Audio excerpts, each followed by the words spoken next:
सहारनपुर से डॉक्टर अदील को जम्मू कश्मीर पुलिस ने गिरफ्तार किया है। उनकी गिरफ्तारी के बाद से कई खुलासे लगातार हो रहे हैं जो चौंकाने वाले हैं। इस बीच हमने सहारनपुर के जिस अस्पताल में डॉक्टर अदील काम कर रहे थे उस अस्पताल के मैनेजर से बात की। उनके मैनेजर ने इस पूरे मामले को लेकर कई बड़े खुलासे किए हैं।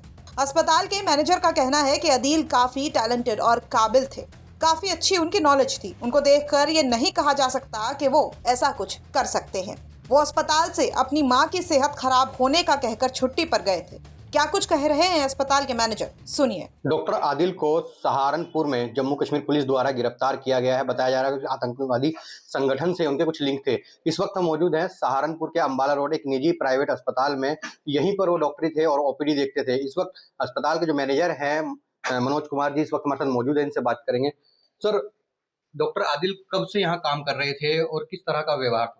सर, डॉक्टर आदिल यहाँ सहारनपुर में एक वी ब्रॉस हॉस्पिटल है दिल्ली रोड पे, उस पे एज ए फिजिशियन जॉब कर रहे थे और हमारे यहाँ फिजिशियन की पोस्ट खाली थी तो हमने उनको अप्रोच किया था मार्च में और उनको जब सही लगा तो उन्होंने 20 मार्च 2025 को हमारे यहाँ ज्वाइन किया।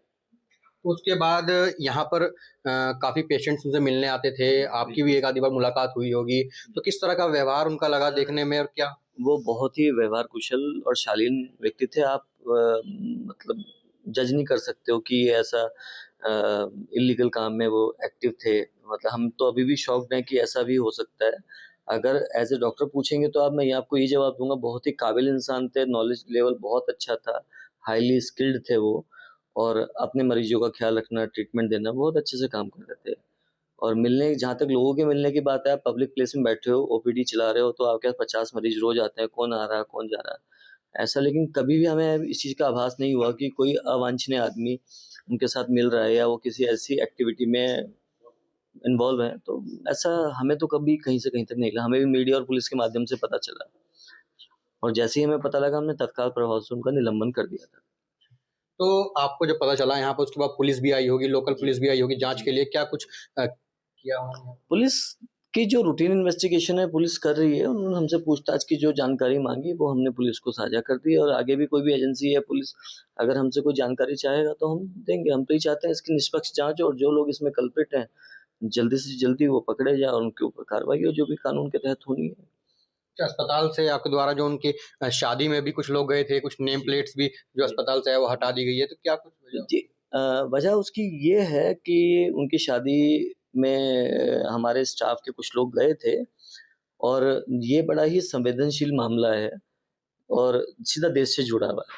तो ऐसा कोई भी व्यक्ति कहीं पर भी, मैं अपने अस्पताल की बात नहीं कर रहा, शहर में देश में कहीं पे भी हो, तो जब तक उनको एक क्लीन चिट नहीं मिल जाती किसी चीज़ में तब तक हमें उन चीज़ों को दूर रखना चाहिए। ऐसे हमने किसी को नौकरी से नहीं हटाया है, लेकिन जब तक पुलिस प्रशासन की जांच चल रही है और वो लोग कश्मीर गए हैं, रहे हैं शादी में उनके घर पे, जब तक उनको एजेंसीज एनओसी नहीं दे देती है तब तक वो यहाँ पे हटाया गया। हम ये भी नहीं कहते कि कोई वास्तव में कल्प्रिट है, कोई मतलब इनोसेंट आदमी इस चीज़ में लपेटे में ना, ये भी लगता है। तो इसी वजह से हमने कुछ लोगों के नाम यहाँ से हटाए हैं। तो शादी कब थी उनकी और अस्पताल में किन किन लोगों को इनविटेशन मिला था और कौन कौन यहाँ से वहाँ गए थे? जहाँ तक मेरे को जानकारी है कि उनकी शादी 4 या 5 अक्टूबर को थी। मेरे पास कोई भी इनविटेशन नहीं आया है और आया भी होगा तो मैंने नहीं देखा है। ना ही हमारे द्वारा उनकी शादी को अटेंड किया गया है और ना ही इस मध्य में एक बार सैलरी को लेके भले बात मैसेज में हुई हो तो उनसे कोई बात भी नहीं हुई, मतलब हमारा कोई संपर्क नहीं था। तो स्टाफ से यहाँ से कोई कश्मीर गया था शादी में उनकी मैरिज में? जी, बताया मैंने, यहाँ से 2-3 लोग हमारे स्टाफ से गए थे कश्मीर उनकी शादी में, क्योंकि सबको यही था कि बहुत अच्छे काबिल इंसान है, कश्मीर घूमने लायक जगह भी है और कश्मीरी कल्चर और रिचुअल्स देख के आते हैं। जो मेरे को मालूम है यही पता है, बाकी तो सब जांच का विषय है, यहाँ पे कुछ भी बोलना बहुत ज़्यादा सही नहीं होगा। इसके बाद एक और बात साफ निकल के आई थी जब वहाँ जांच की गई तो कुछ राइफल जो है AK-47 के पास से मिली, कुछ विस्फोटक पदार्थ भी जो मिले।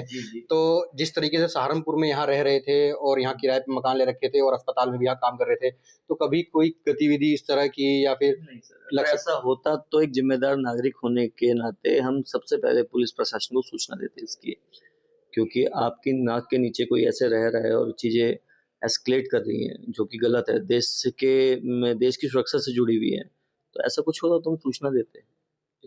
तो ये थे अस्पताल के मैनेजर मनोज कुमार जी का साफ तौर से कहना है, जब यहाँ से ये छुट्टी लेकर के अपने घर गए तो सिर्फ इतना ही कहकर गए थे कि इनकी फैमिली में इनकी माता जी की जो है वो तबीयत खराब थी, यही कहकर वो यहाँ से छुट्टी लेकर गए थे। और उसके बाद मीडिया के माध्यम से ही इन्हें पता चला कि उनको जो कश्मीर पुलिस है उनके द्वारा गिरफ्तार कर लिया गया। हालांकि अब जो सहारनपुर की लोकल पुलिस है वो भी जांच में जुटी हुई है, जहां पर वो काम कर रहे थे, यानी कि जिस अस्पताल में काम कर रहे थे और जिस जगह पर ये रह रहे थे वहां की जांच की जा रही है। सहारनपुर से राहुल कुमार की रिपोर्ट, यूपी तक।